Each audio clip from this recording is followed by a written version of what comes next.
Hello good people of YouTube and welcome to my channel. In this video I wanted to touch on a couple of topics to do with sculpting before I actually start mixing putty and getting my fingers dirty. I wanted to look at a number of elements that I used for creating Baldwin the Pious and Henri le Massive, and I'll touch on those in a minute. But I also wanted to just give a brief overview of some of the sculpting techniques that are included in my modelling and painting books. These are part of the Crowwood Wargaming Guide series. I did a book on fantasy figures. That was my first book, and my second book on science fiction miniatures. Both books contain hints and tips on converting miniatures and some elements of sculpting and using green stuff. So very quickly, I just wanted to take a peek inside. This won't be a book review. It seems weird reviewing my own book. I'd rather someone else did it. But I did just want to point out some of the things that I've touched on in both of these books. In case you're interested in purchasing a copy, I have had several people ask questions about whether or not the books that I've written contain any information on sculpting, and so I was hoping this video might serve to answer some of those questions. So on these pages here I talk about modelling and sculpting tools and include some details on different putties, polymer clays, all that kind of thing. There's some photographs of modelling tools and some of the putties that I use. I talk about scale, assembling miniatures and cleaning them up and posing them, and somewhere along here I even talk about magnetizing miniatures, including a goblin there that I got from Foundry. That's a Warmonger, under their Warmonger brand. The goblin itself came with 3 heads, and I magnetized the tiny little body there so we could swap the heads over. There are details on gap filling and how to prepare your miniatures before you paint them using green stuff and putty, and the clay shaping tools that I've used to fill certain gaps along the way. And then here I take some of my Imperial halflings that I sculpted for the Battle Forge, and some of the halfling huntsmen, and show how you can convert miniatures by snipping off weapons, drilling out hands, adding brass rods to make standard bearers, or change weapons into things like spears. I've got here a hobgoblin that I sculpted and another halfling here, and I'm adding pouches and backpacks and stitching and so on to those as well. So you can see, and also there's a little section there about repairing miniatures. I did have a I don't know what giant this was actually. Ralpartha Hill Giant. I bought this when I was I don't know, 10, 11, 12 years old. Eventually it broke and the horns snapped off as well, so I just did a little restoration for the book there. And this lovely painted example here, this is a photograph of the So Demons or So Legends website. This is from Richard Orklord's personal collection.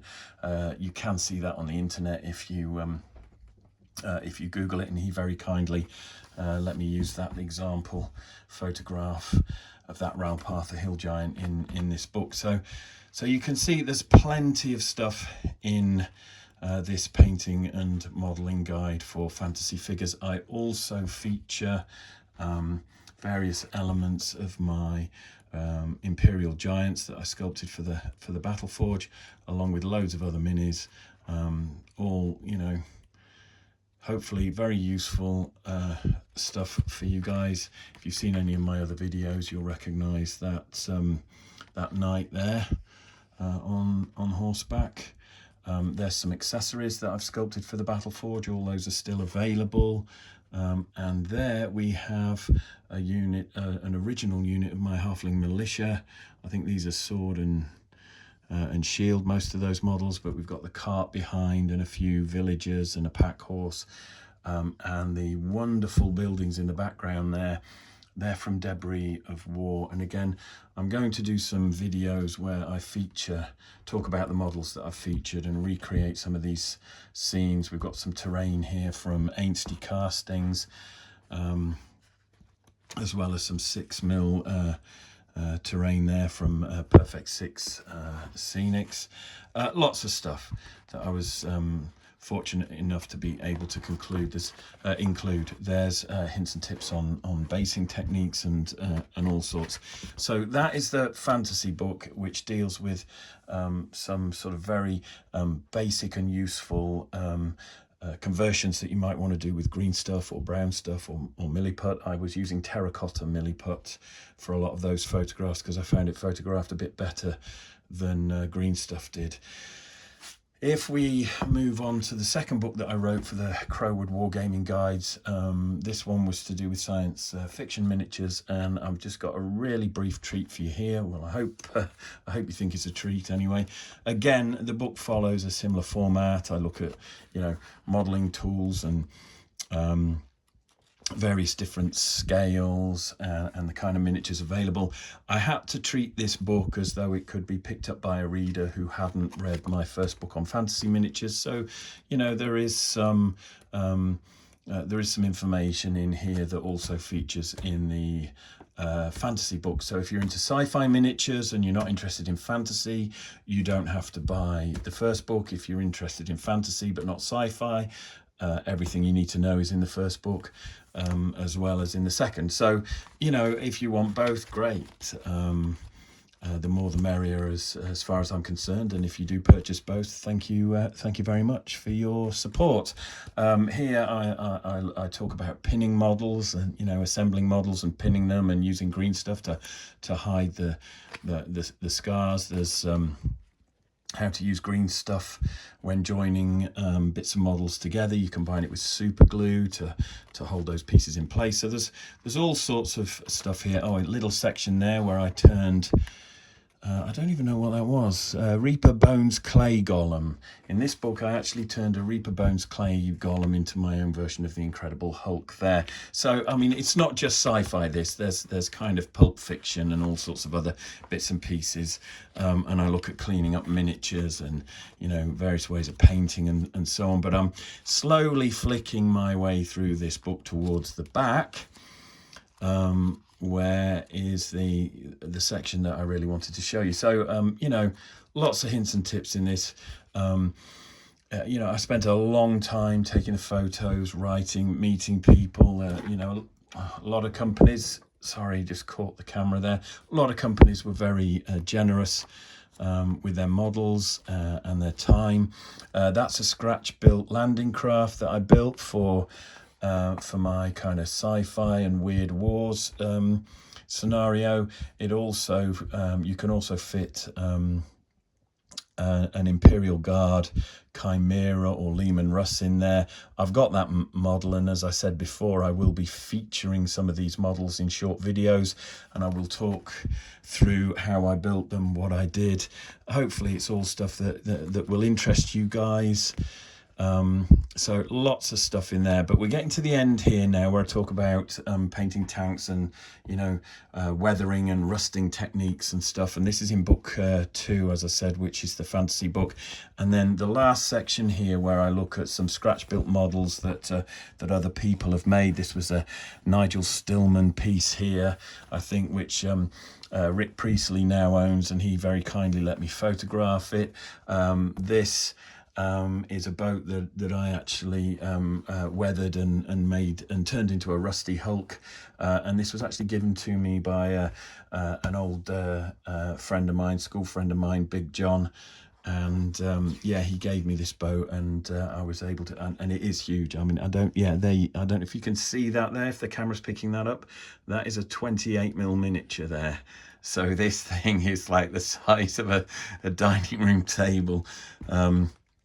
Lots of fun anyway, and I've got lots of games that I hope to include that into. And now I'm on YouTube. We can get the video camera out and do some battle reports. So the final bit here, there's a section in the book where I talk about building organic parts for vehicles, and obviously you know this is a generic book, so I had to be careful with other people's IP. It's the kind of modeling techniques that you would use if you wanted to turn a Rhino or a Land Raider into some kind of some kind of possessed tank that was taken over by Nurgle or whatever. You can see the techniques I'm using here to create the kind of bloated and fetid texture and scarring that we're used to seeing on that kind of thing. So I took two old metal World War II half tracks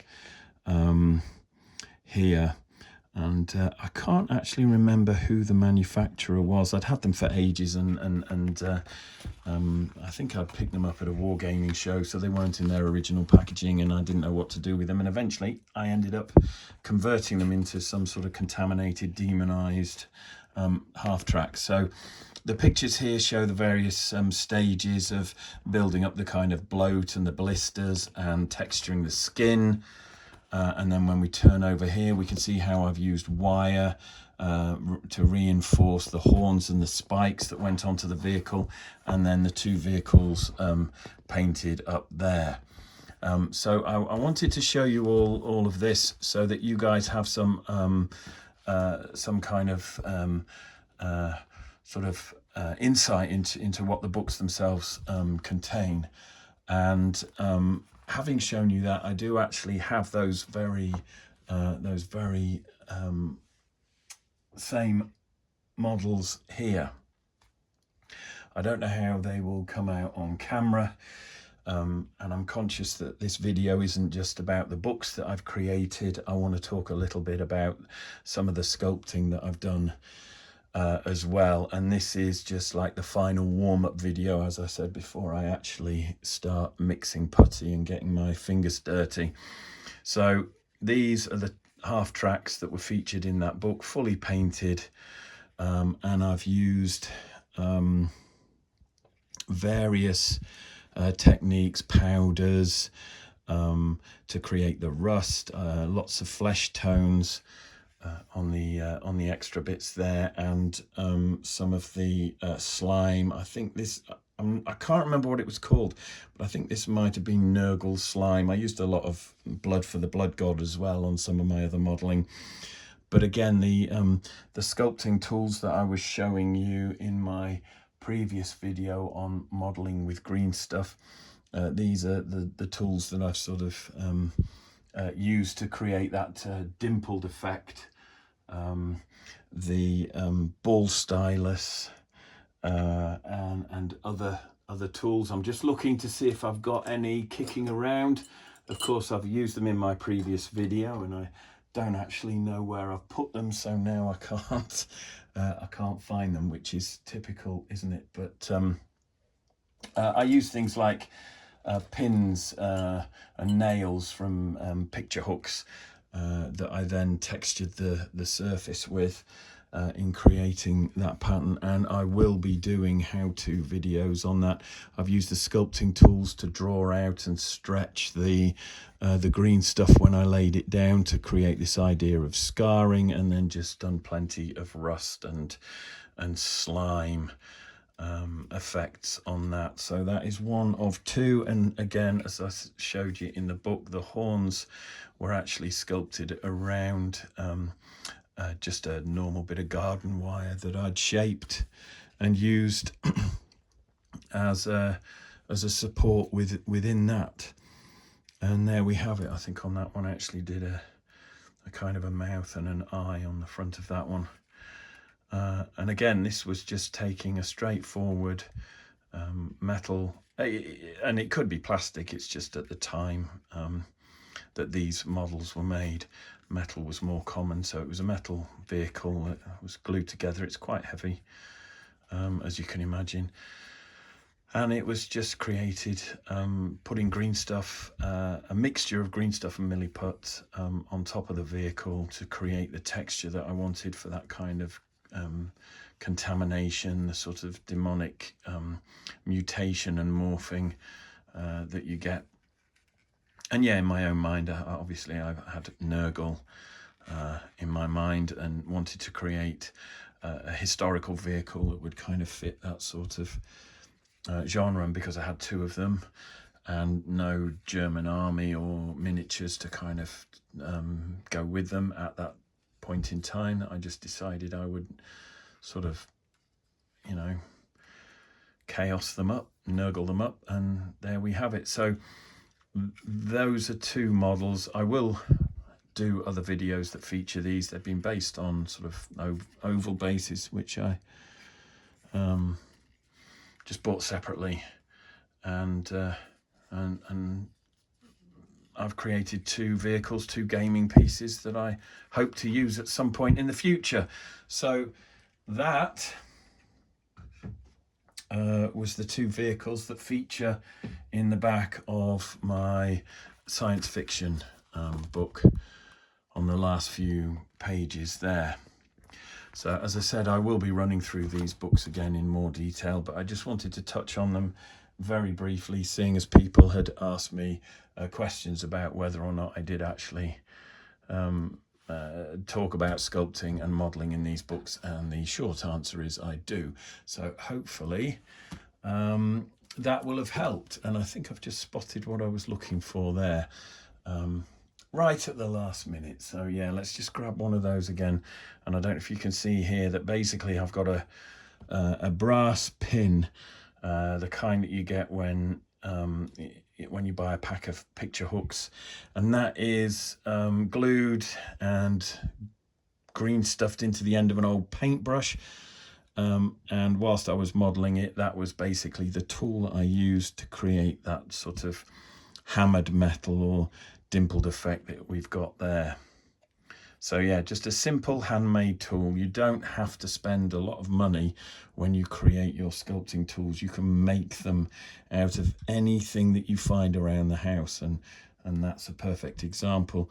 You know, old paintbrush with bristles that were no longer of any use, nail hammered into the end, and then just fixed with super glue and putty, and that is a tool that I use quite a lot, and I will be using in any future videos where I demonstrate that technique.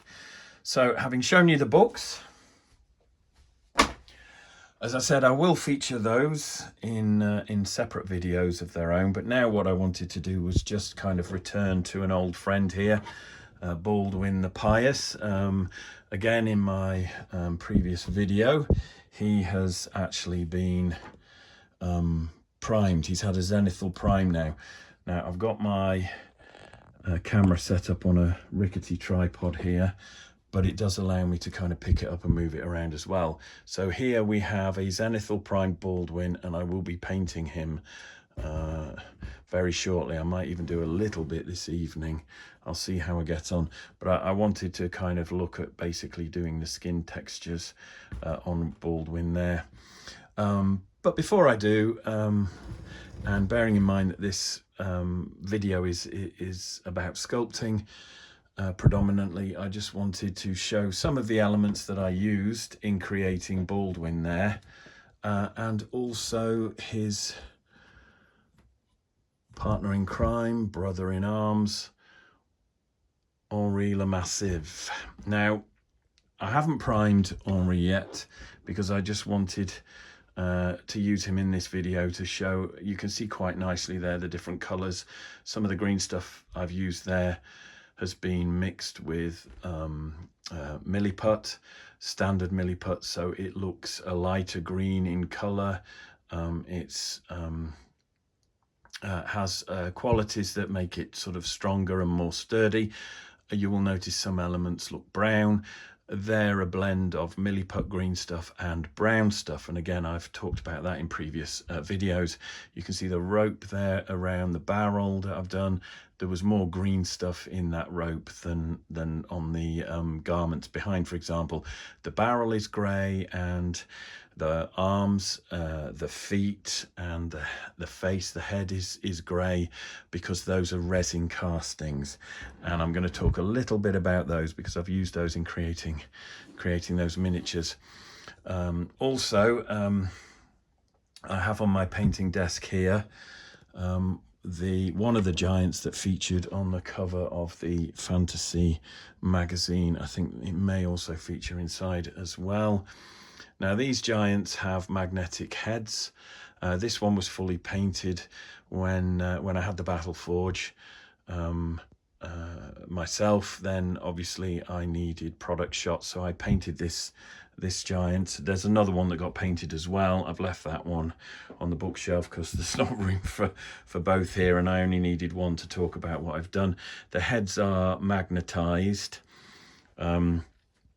and I've used a little bit of green stuff just to kind of get the fit that I wanted right with each model.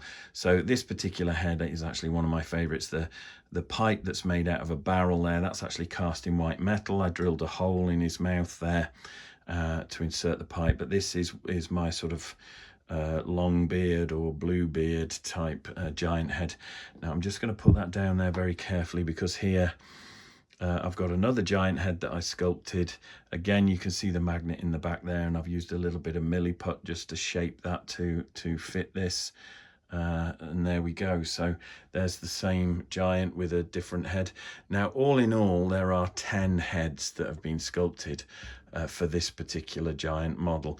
There are also separate weapon hands as well. I've magnetized all of these on this example so I can swap them about, and I will eventually paint, I think there may be 5, 6 or 7 different weapon hands. It's been a while since I've had much to do with this giant, to be honest. And I'm just kind of getting back into the painting of him. The reason I've got this giant here to show you is because both Baldwin and Henri Le Massive were based on this particular giant body, and what I did was basically add an extra sort of skin of detail, an extra layer of detail in green stuff, obscuring what was below, and turning Baldwin and Henri into sort of second generation versions of this giant. So I wanted Henri to have a tabard, so most of the model is actually covered, and I also chopped the feet off, so we've got the old shoes there, the old feet there. On Baldwin, I covered them, and again, I've gone over that in previous videos, so please check those out. But on Henri, I actually chopped the feet off, and I used these resin feet that I'd had cast up as test pieces back when I, when I had the Battle Forge miniatures. So I used 2 of these, one of each, obviously, to give Henri Le Massive a different set of feet from Baldwin, and that's where I ended up with those. And obviously the arms, they're resin, the hands are resin, and I'm going to show you those in a second. So even though I was using the body as a sort of an armature or a dolly on which to sculpt a new surface and a new texture, and that was simply because I'd got lots of them kicking around, and rather than use copious amounts of wire and tin foil bulking up a shape that I'd already got, I just thought, let's use some of the old castings that I've got of this particular giant, particularly the test casting. So anyway, Baldwin and Henri are based around my Imperial Giant, which is still available from the Battle Forge website, which is now owned and run by Ainsty Castings. I think he retails at £150. He's very big, and with that you get 2 heads and 2 weapon hand options, and obviously the arms to glue in whatever position you want. As I said, I've magnetized the heads. There are 9 in total that you can choose from, but that is the original Imperial Giant that was sculpted for the Battle Forge. Next to him is another old sculpt of mine that I did at the same time as I sculpted the Imperial Giant, but this one has taken a while to get into production. Ainsty Castings have obviously bought that when they acquired the Battle Forge.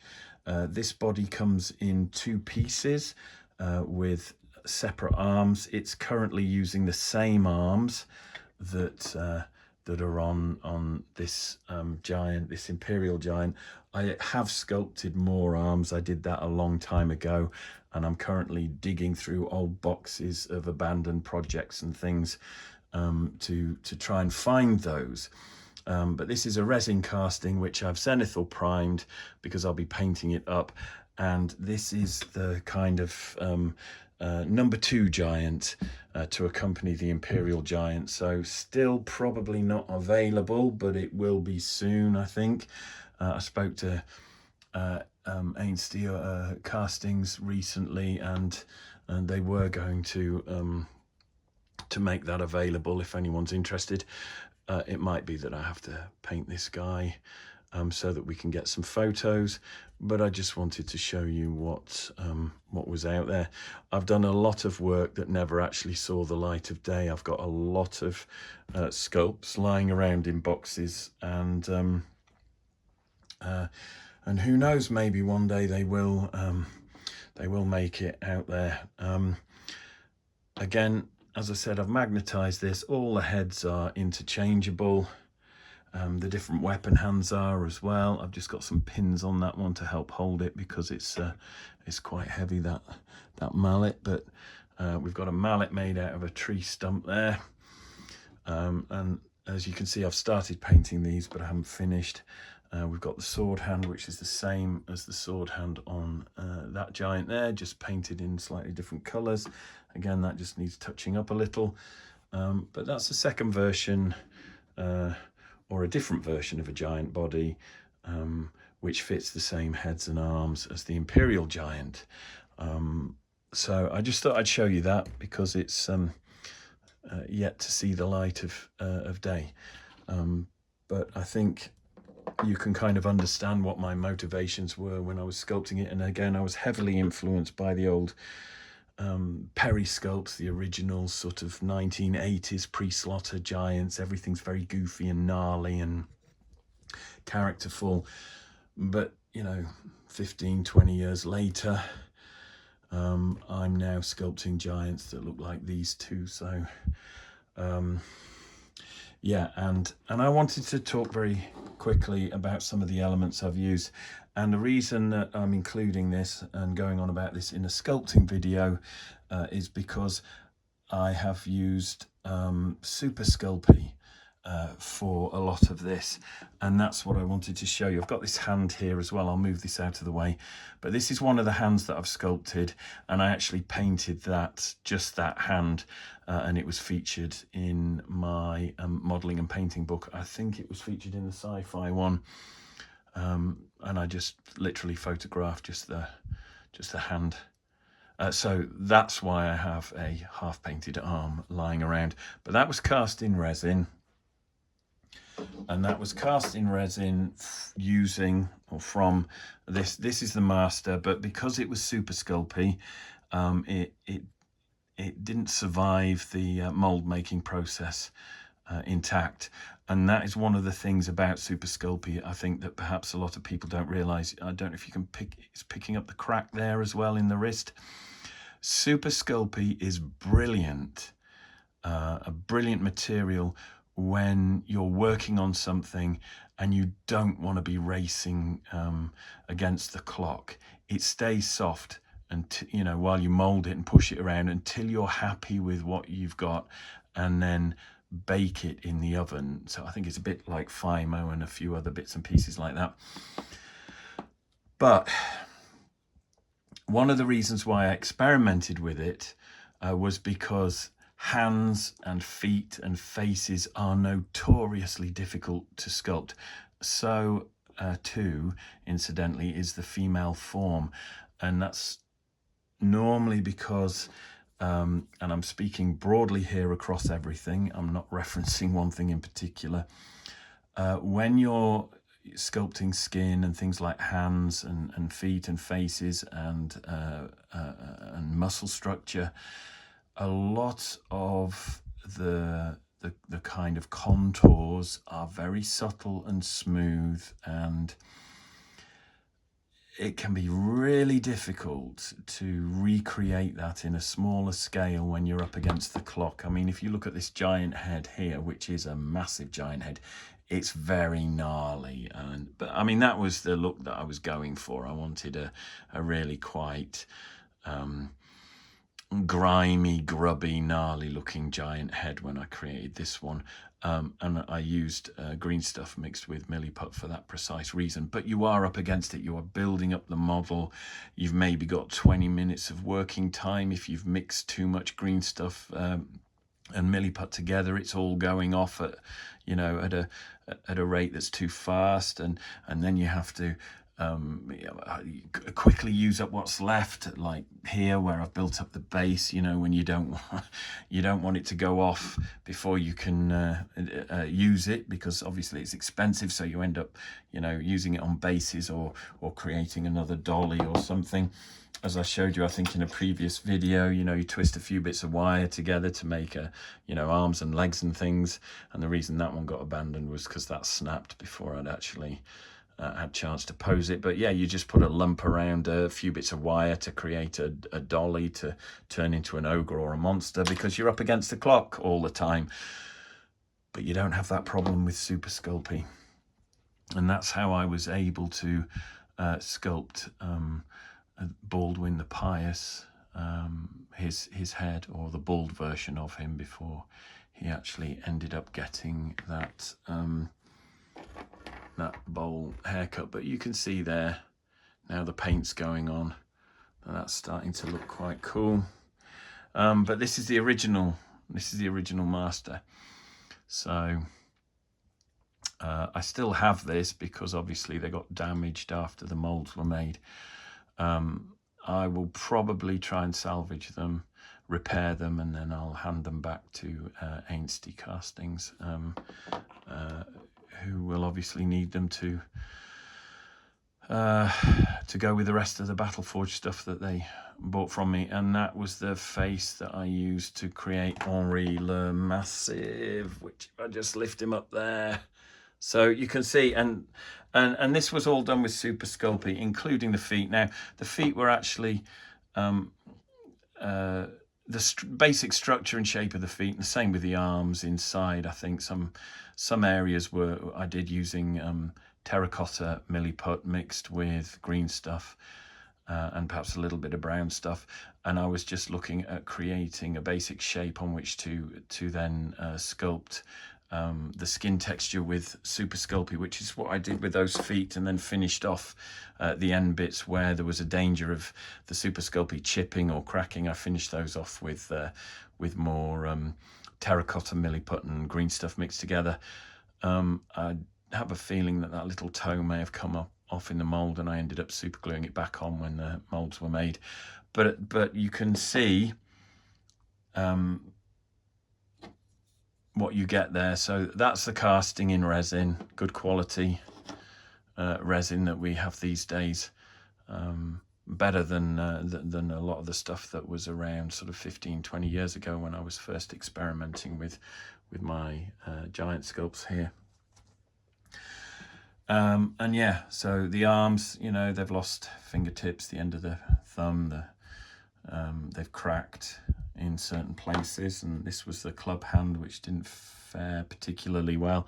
And it is very difficult to sort of salvage and reuse these Super Sculpey masters once they've been through once and sort of sustained a lot of damage. They're very difficult to repair. So of course, you know, that makes these castings all the more valuable, because they are a pristine version of what went into the mold, and didn't survive the casting process, or the molding process, I should say.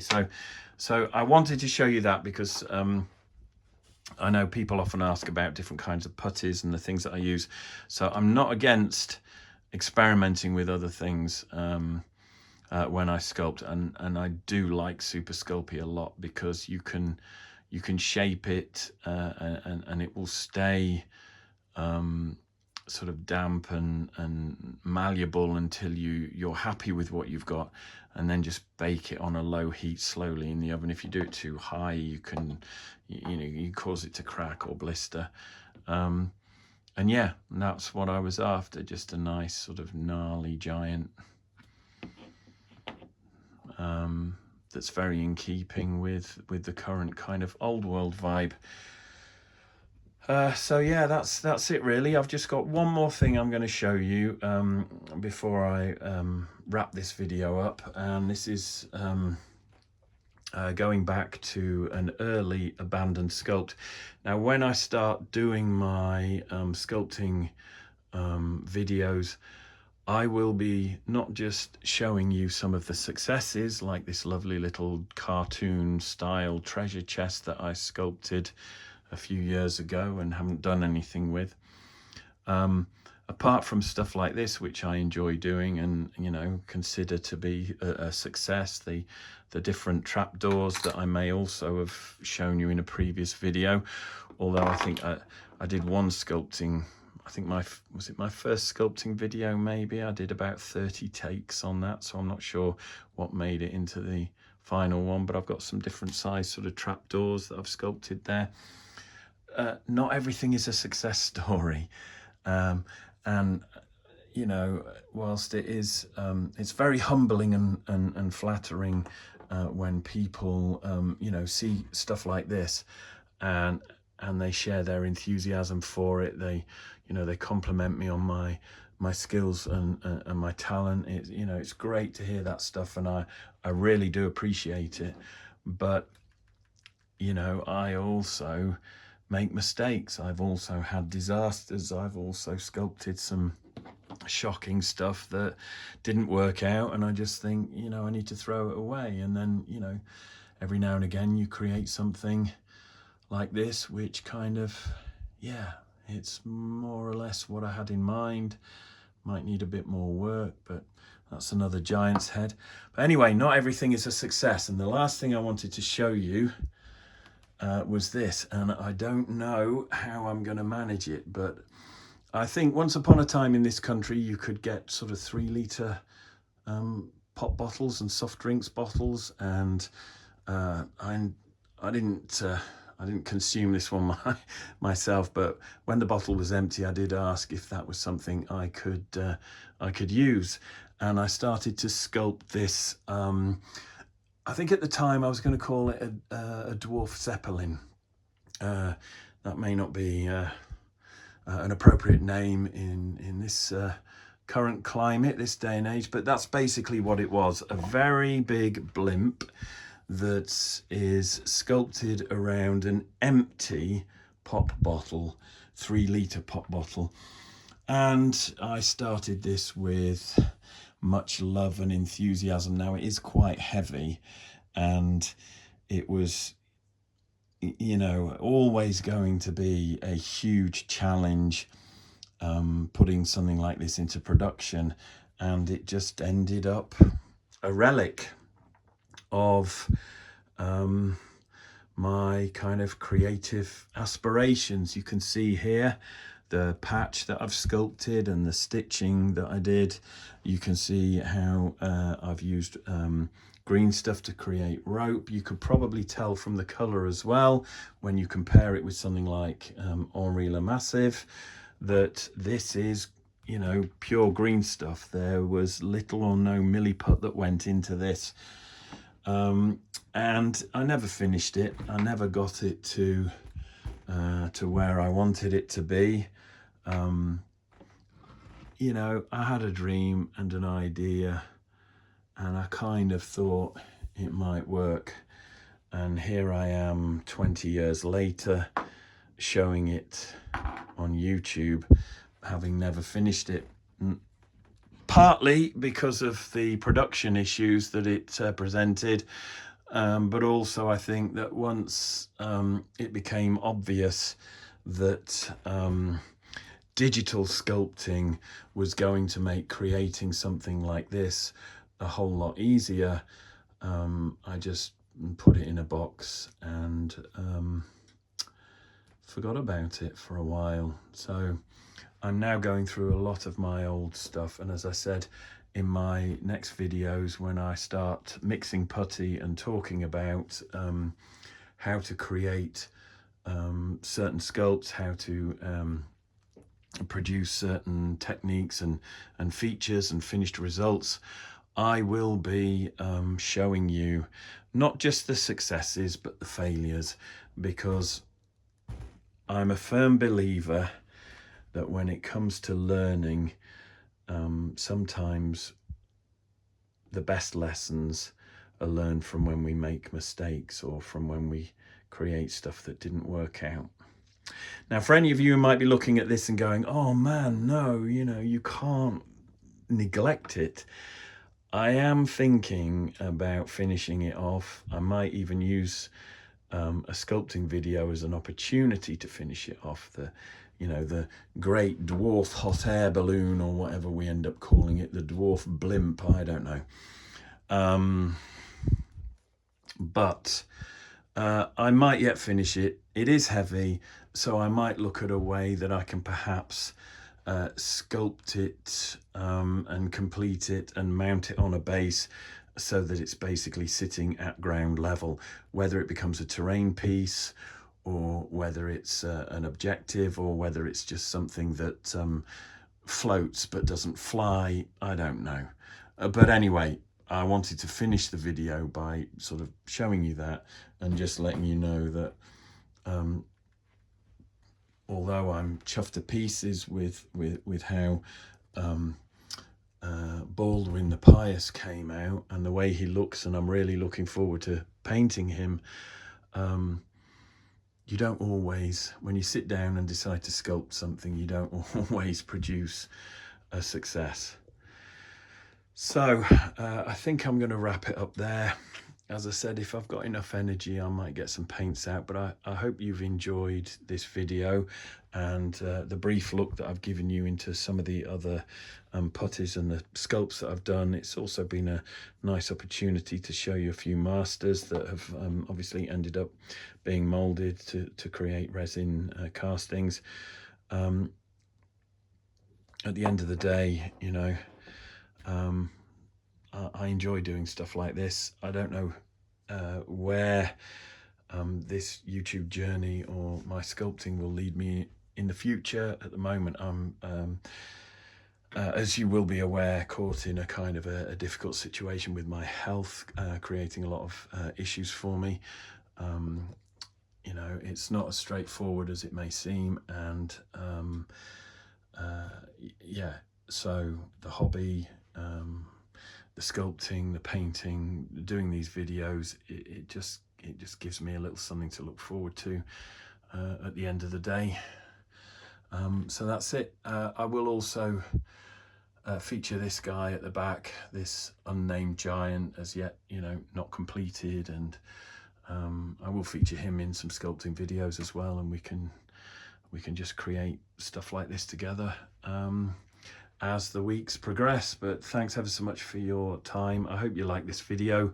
As I said, it's a bit of a weird one, this one, but I did just want to take a brief look at some sculpting techniques. And just to round off, he says, reaching clumsily for the floor again, show you obviously the books that I've written and hopefully answer a few questions that you guys have about those. These are my author's original copies, these two books. They're much loved and dog-eared now, but yeah, I do like to kind of talk through what's in these if ever anyone's interested and wants to know. So thank you again for all your kind comments. Thank you for your support, your questions, for you know, letting me know what you're up to. And thank you for liking all the videos. I think this is video number 31. I've only been doing it for for 5 or 6 weeks. I can't remember exactly how long. And this weekend that's just passed, I was delighted to see that I hit 1,000 subscribers, and I've actually gone beyond that, which is great. I really do appreciate it. So like I said before, please, if you haven't subscribed already to my channel, please do. Please like these videos. It does help YouTube understand that I'm a valid human being, and that you people actually want to sit and listen to me talk about this stuff while you paint or watch the videos, and hopefully get enthused. After all, this is a great hobby that we love, and what makes it a great hobby is the other people who are involved in it, the people who game, the people who paint, the people who convert and sculpt. It just makes this a fascinating, wonderful and brilliant hobby to be involved in. Thanks ever so much. As I said, please like, please subscribe, and yeah, take care. And I will see you in the next video.